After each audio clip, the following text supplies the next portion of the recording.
Welcome to Bug on a Windshield, vlog number 6.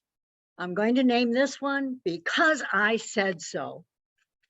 Years ago, when I was a young girl, I remember my mom shouting to my brother, "Because I said so." I don't remember what it was about, what my brother was arguing with her about, but her response was unusual because my mom didn't yell. She was a very kind and loving person. And so it was unusual behavior for her. I'm sure she must have been frustrated about something. And I'm not sure that it was even from my brother. It may have been life itself. But the fact that she said, "Because I said so," my brother went like, "Okay, I'll do it." Hi, I'm Mary Bourne. I'm a traditional naturopath. I love sharing natural remedies with people. My YouTube site has a plethora of videos on how to be healthy, how your body works, uh, how herbs work, and how you can take them to be healthier, and that food is your medicine. In my practice for the last 40 years, I have focused on supporting emotions, helping people understand emotions and how to perhaps move through them and to have a happier life. I created Bug on a Windshield because I feel that many of us have had uh, something come into our life that changed our focus, and we are now living a life that we didn't anticipate, that we didn't sign up for, that this is not the way we want to run our lives. And this has been escalated in the last 2 years, just not living the life that we dreamed of having, have to make compensation for so many different things. Everything comes with a risk because that's the way it is, When and if you drive a car, if you are a rider in a car, you understand that car accidents happen, that this is part of having the advantage of getting from here to there rather quickly. And you consider those risks and understand that the benefits are more valuable than the risk. I have been in 2 major car accidents where I totaled my car.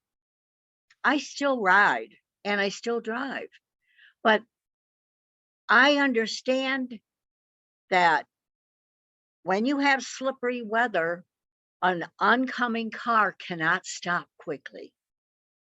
And when you make a left turn, that a person may run that red light. They may do what they're not supposed to do.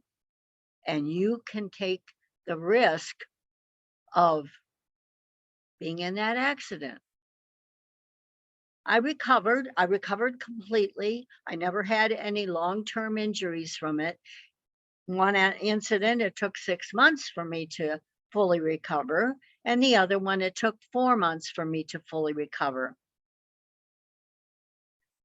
We are being told to do something now that many people are not recovering from, but you're not hearing about it.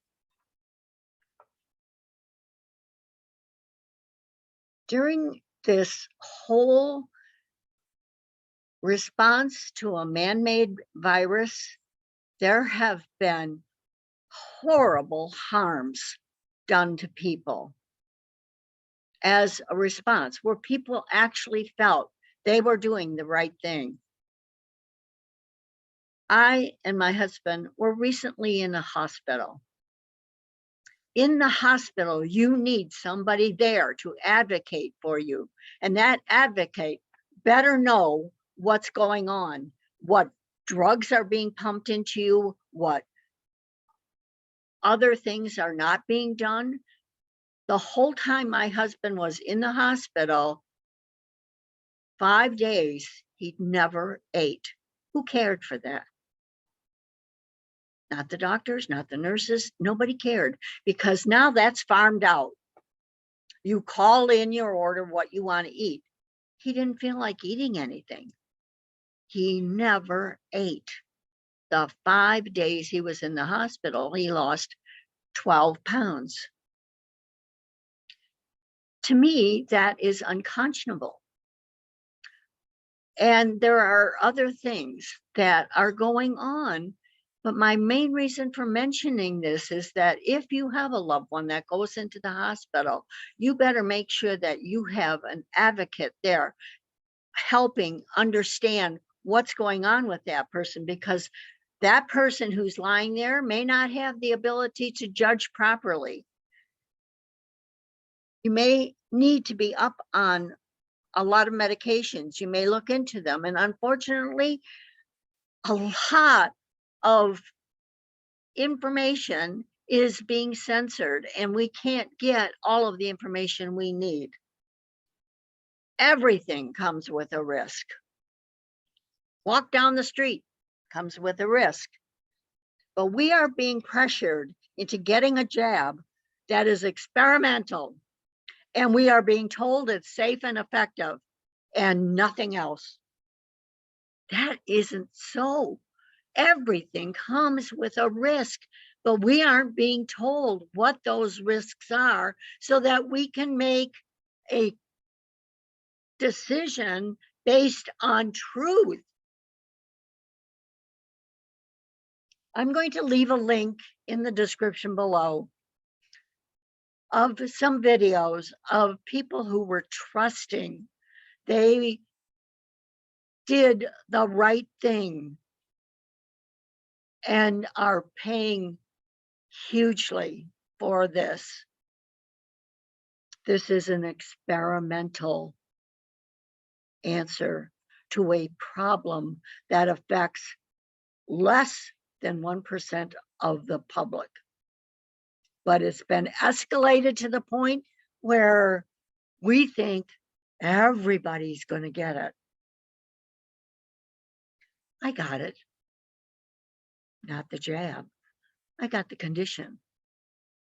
And I'm moving through it.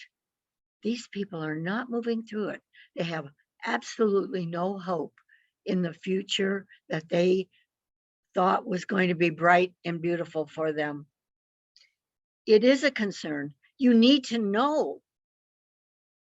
Every time you get in the car, you know what those consequences are. If you get this, that 1 second decision that may change the rest of your life and how you live it, it's something you have to weigh, whether or not you want to do that. These people were told, you will lose your job. They lost their job anyway. And now they have hundreds of thousands of debt because nobody's going to pay for this. The insurance company won't pay for it. It's their responsibility. And they're not even being heard. The doctors are under such pressure that they can't even admit that this might come from an injection. You know, I read every single label. I don't put anything into my body that I don't know what the ingredients are. I cook from scratch. I don't buy meat from the grocery store. I buy only grass-fed, I pasture raised. There is no way somebody's going to put some kind of toxic foreign substance into my body. I am not going to be pressured into this. And people should be aware that this is not totally safe and effective. the effectiveness is that you won't get sicker if you do get the virus. But is that true? We don't even know.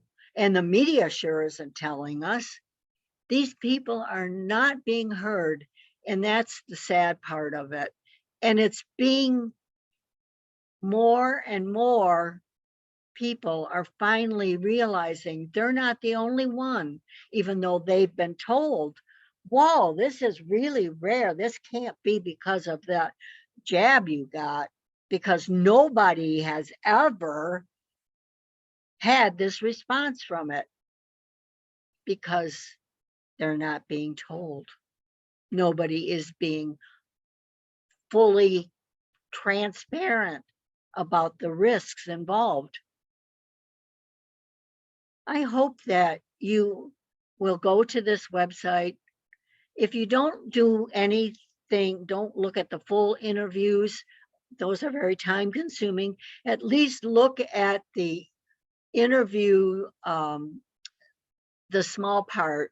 Those are less than 10 minutes. And hear these people. They don't want your funds. They don't want GoFundMe.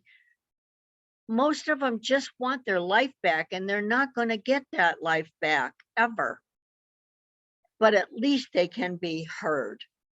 So I hope that, this is not uplifting, but this video is presented to help give you some kind of understanding that this is happening, and young people should not be getting this jab, especially little ones.